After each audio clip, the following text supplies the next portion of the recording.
Енормното аерозагадување кое во изминатиот период како сива завеса се спушти над главниот град, најмногу ги погоди децата. Само за еден ден на клиниката за детски болести се прегледуваат и до 80 деца, додека неделно се регистрираат и по 5 случаи на сезонски грип.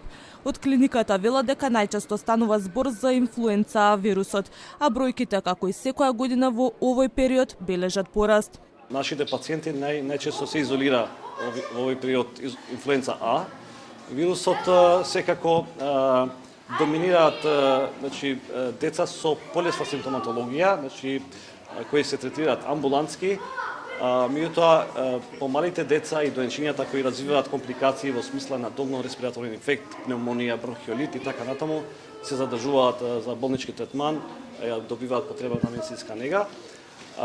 Така што бројот расте нормално во овој период, како и секоја година. Во болничките ходници, каде тишината често ја заменува детската смеа, за миг се врати радоста. Дедо Мраз и омилените цртани јунаци им ги одзедоа мислите од болеста на малите херои, кои новогодишните денови ги минуваат на клиниката. Традиционално по 8 пат, под мото да подариме насмевка, и ова година присутни на детска клиника, дел од нас облечени во костуми, колку толку да украдеме некоја дечја насмевка. Нема нешто поубаво кога сега ќе ги видите лицата на децата кои нажалост овие последни новогодишни, предновогодишни денови ќе ги поминат можеби во болнички постели. Се надевам дека им посакуваме што е можно побрзо да го напуштат овој објект.